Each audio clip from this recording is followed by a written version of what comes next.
Developing tonight, Vice President Joe Biden's inner circle aggressively attacking an ugly new report that claims Mr. Biden was the one who leaked a story about his dying son 2 months ago to New York Times columnist Maureen Dowd, who had reported that in Beau Biden's final days, he encouraged his father, the vice president, to take on Hillary Clinton.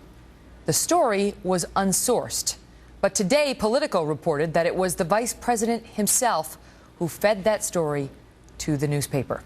Fox News senior political analyst Brit Hume is with us now. Brit, and the suggestion is that Joe Biden, used the death of his son for political gain?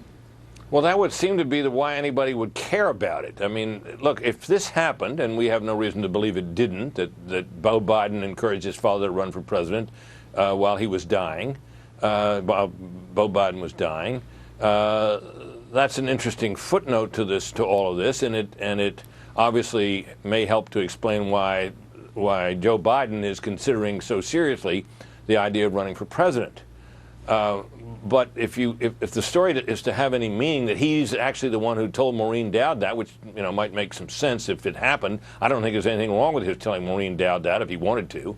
But I suppose the story raises the idea or the prospect that he did it all to try to generate sympathy for him, which would in turn make him a more popular figure if he decides to enter the race.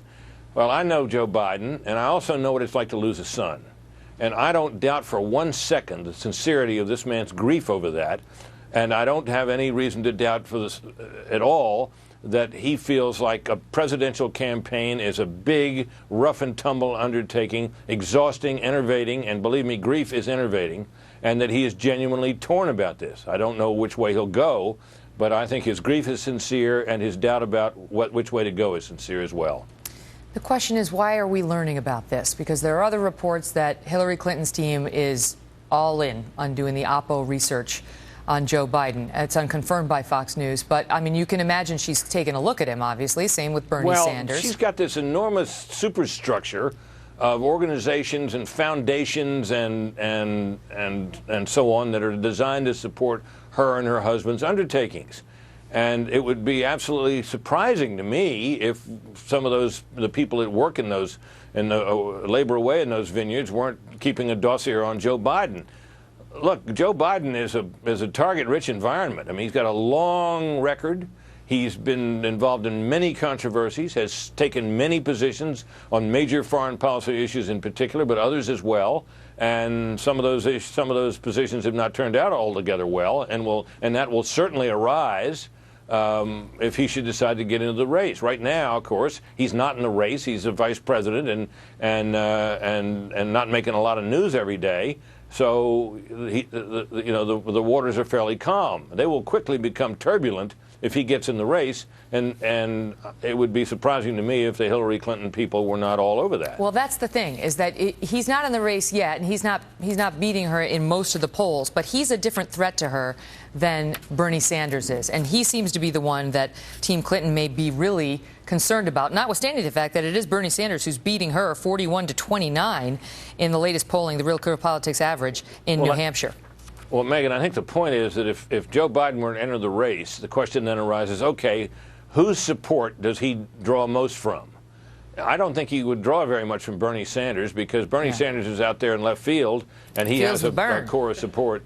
Yeah, feel the burn, exactly. And the people who are feeling the burn, I don't think are going to say, oh, let's line up with Joe Biden. Let's go riding with Biden. Exactly. Let's go riding with Biden because his ideological political profile is much closer to Hillary Clinton's than it is to Bernie Sanders. And so it would make sense, and the polls suggest this as well, that if he gets in the race, he hurts her. And that would be an undesirable outcome, obviously, from her point of view. And she would, I think, want to discourage him from doing that. That's a gentle way of putting it. Brit, great to see you. Yeah, thanks, Megan. Well, new questions tonight about whether Russia may expand its military operations now in the Middle East. Apparently, Syria was not enough. Mark Thiessen is next on whether the Kremlin could now be turning its attention to cities and a country that Americans fought and died to liberate. Plus, in just the last couple of hours, the Democrats launched a new effort to take out the Benghazi Select Committee, take it down altogether, before Hillary Clinton's called to testify later this month. Congressman Trey Gowdy, the committee chairman, is here next to answer this question. The fact is, we had 4 dead Americans. Was it because of a protest, or was it because of guys out for a walk one night who decided they'd go kill some Americans?